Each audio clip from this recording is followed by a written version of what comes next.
बिस्मिल्लाहिर्रहमानिर्रहीम। आज का जो हमारा टॉपिक है बेटे, ये ट्रांसपोर्ट इन ह्यूमन। इसमें हम स्टार्ट ले रहे हैं क्वेश्चन से।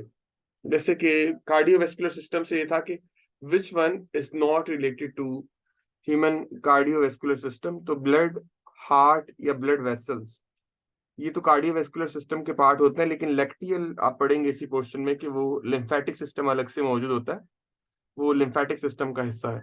तो बेसिकली हम ये कार्डियोवेस्कुलर सिस्टम में आर्टरीज, वेन्स, हार्ट, इसके हवाले से जो और ब्लड के हवाले से डिस्कशन करने जा रहे हैं।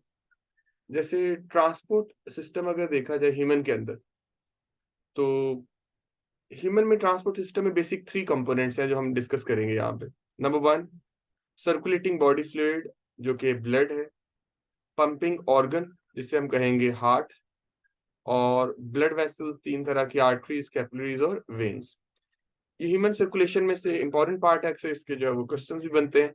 ये राइट साइड पे कुछ क्वेश्चन है एमसीक्यूज, ये इंशाल्लाह मैं साथ साथ जो है वो बाद में टॉपिक पढ़ाने के बाद आपको प्रैक्टिस करवा दूंगा अगर टाइम हुआ तो।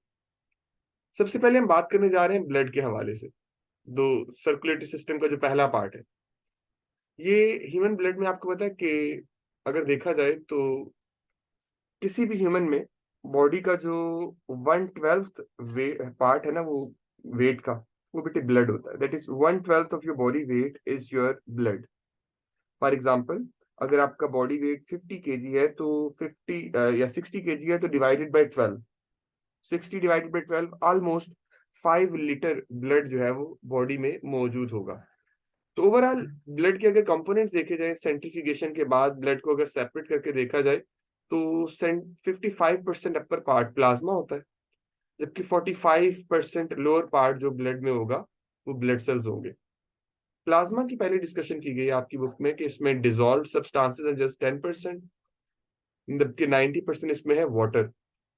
उन डिजॉल्व सब्सटेंसेस में जिनमें हम 10% कह रहे हैं, द मोस्ट अबंडेंट कंपोनेंट, सबसे ज्यादा उसमें कंपोनेंट है बेटे प्लाज्मा प्रोटीन्स। प्लाज्मा प्रोटीन सबसे ज्यादा है, 7 to 9%।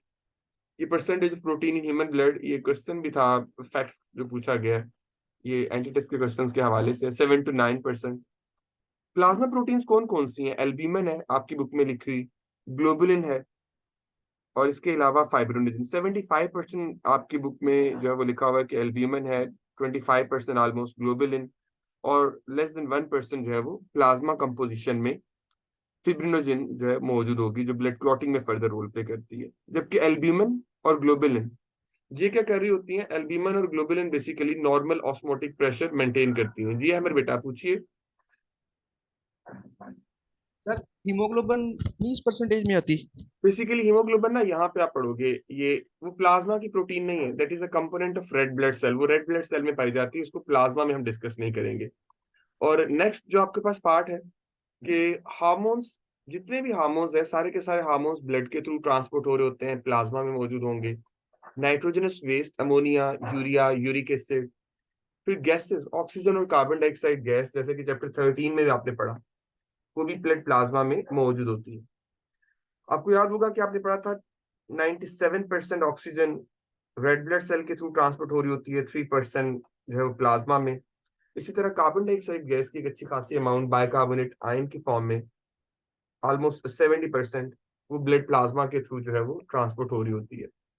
अच्छा, इनऑर्गेनिक आयंस अगर हम बात करें तो इनऑर्गेनिक आयंस भी मौजूद होंगे कुछ, और उसमें सबसे ज्यादा जो है 0.9% में से सबसे ज्यादा, जिसे 2/3 लिखा हुआ, ऑलमोस्ट 0.6%, वो होता है NaCl, सोडियम क्लोराइड। तो ये तो प्लाज्मा की कंपोजिशन है कि ब्लड प्लाज्मा के क्या क्या कंपोनेंट्स हैं। ब्लड सेल्स को देखा जाए तो तीन तरह के सेल्स हैं, red blood cells, white blood cells और फिर प्लेटलेट्स। और ये आपके पास होल ब्लड को लिया गया।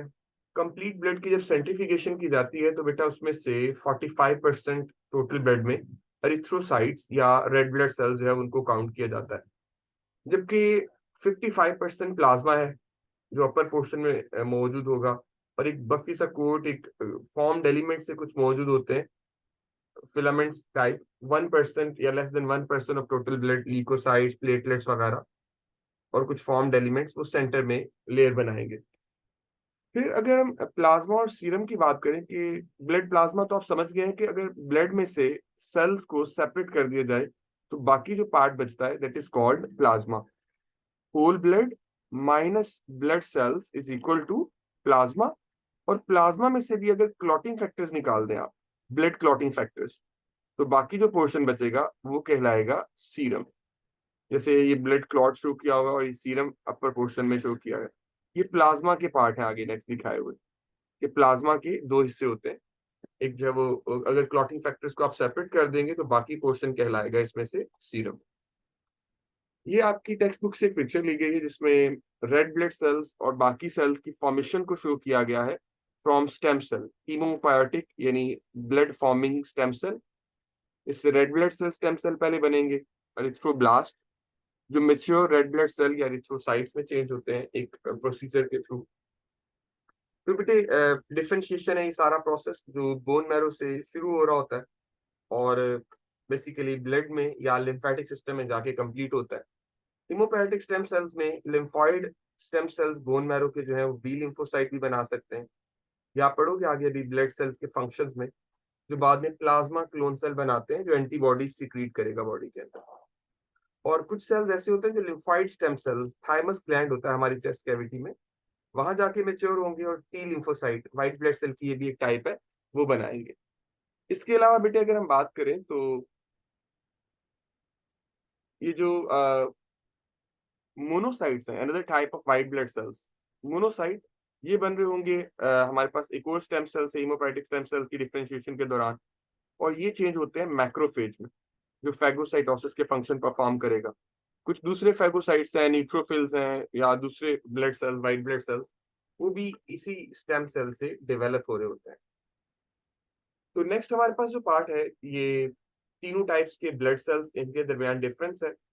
यहाँ तक ये जो ब्लड प्लाज्मा की हमने बात की, यहाँ तक अगर क्वेश्चन या क्यूरी है तो पहले आप पूछ लें, फिर हम तीनों टाइप के ब्लड सेल्स के हवाले से डिस्कशन करते हैं।